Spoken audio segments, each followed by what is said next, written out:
Ferdinand de Lesseps was not an engineer. He was a French diplomat who had spent decades navigating the courts of Egypt and Spain, and his greatest gift was persuasion rather than calculation. But in 1869, he achieved something the world had called impossible. The Suez Canal, a waterway connecting the Mediterranean to the Red Sea, completed after years of labor and celebrated across Europe as one of the great feats of the century.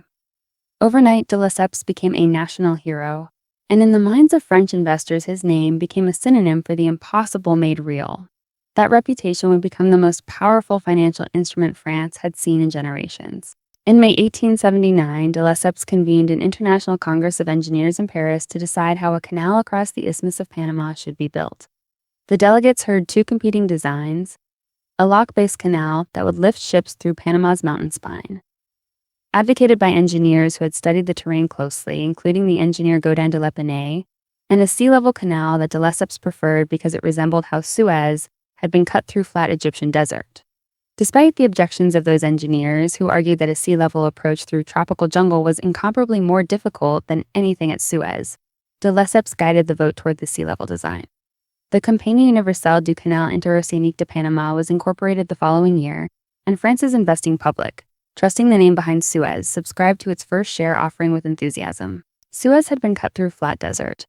Panama was a narrow jungle ridge crossed by the Chagres River, subject to torrential seasonal rains, and saturated with two diseases that medicine in the 1880s could not yet explain or reliably prevent: malaria and yellow fever.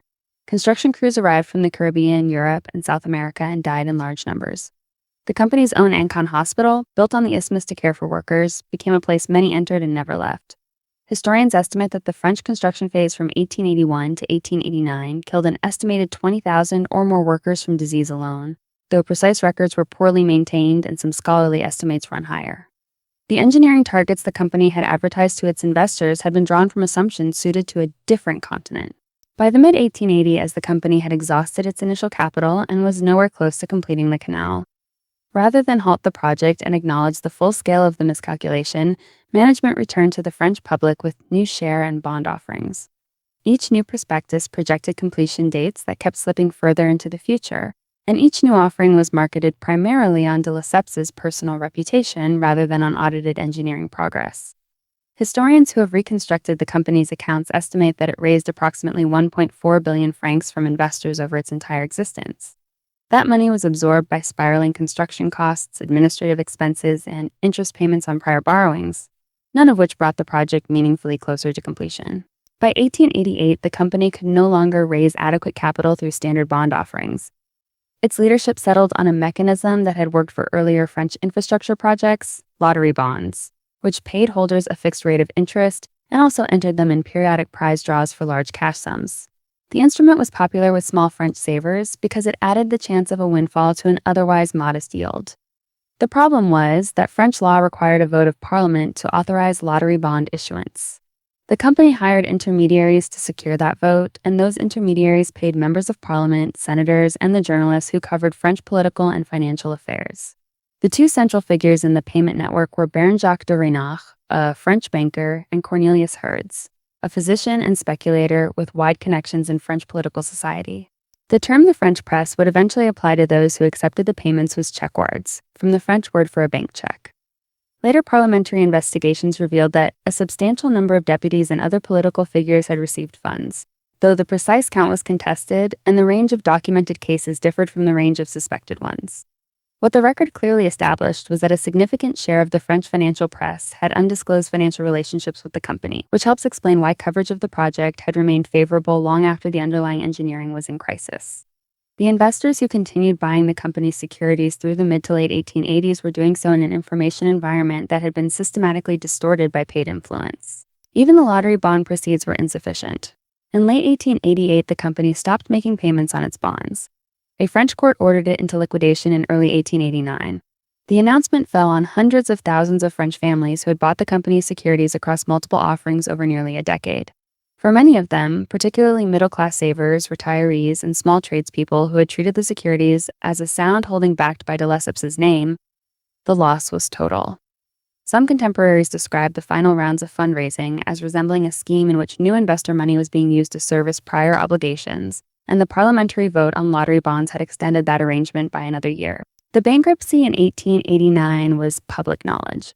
What remained hidden was the bribery that had enabled the final capital raising. The compromised journalists and political figures who had accepted payment had strong reasons to stay quiet, and for 3 years the full story largely did not appear in print. The silence began to crack in 1892, partly through political rivalry between parliamentary factions and partly through journalists who had not been on the payment list. The newspaper La Libre Parole, edited by Edouard Drumont, published documents in November 1892 connecting the payments to named politicians. Drumont's coverage also prominently emphasized the Jewish identities of de Reinach and Hertz. And some historians argue that the Panama Affair contributed to the climate of anti-Semitism in France that would intensify through the Dreyfus Affair a few years later. Once the documents were public, the political damage spread rapidly. Baron de Reinach died in November 1892, the night before he was scheduled to appear before a parliamentary investigating committee, in circumstances officially attributed to natural causes but widely suspected at the time to be suicide. Cornelius Hertz fled to England and resisted extradition until his death in 1898. Cabinet ministers resigned. Multiple governments fell in succession. The affair corroded public trust in the Third Republic at a moment when that trust was already fragile, and it accelerated the cynicism toward Republican institutions that French political historians have since traced through the following decades. Ferdinand de Lesseps, his son Charles, and several others were tried in early 1893.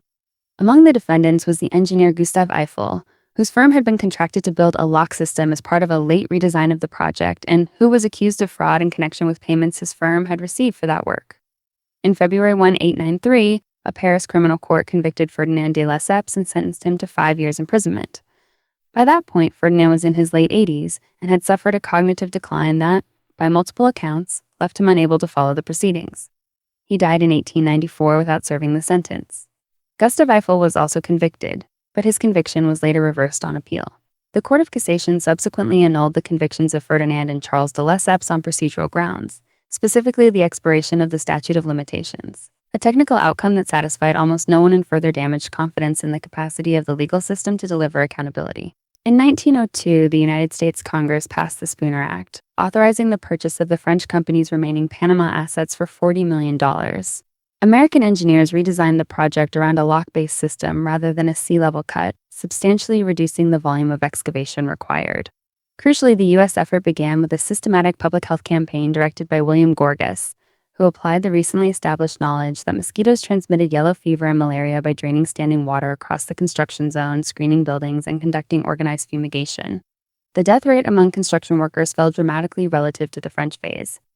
The Panama Canal opened on August 15, 1914, connecting the Atlantic and Pacific Oceans and demonstrating that the project France had launched in 1880 was solvable with correct engineering assumptions and adequate preparation. The Panama Affair surfaces patterns that financial history repeats across different instruments and centuries.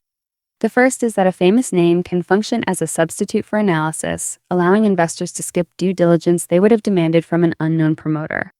The second is that repeated return trips to the capital market, combined with sliding completion dates, are themselves diagnostic information about the gap between projected and actual performance. The third is that the quality of the information environment matters. When journalists and political figures have undisclosed financial relationships with the institutions they cover, the signals available to ordinary savers are distorted at the source. None of this is investment advice, and each situation is specific to its time and context.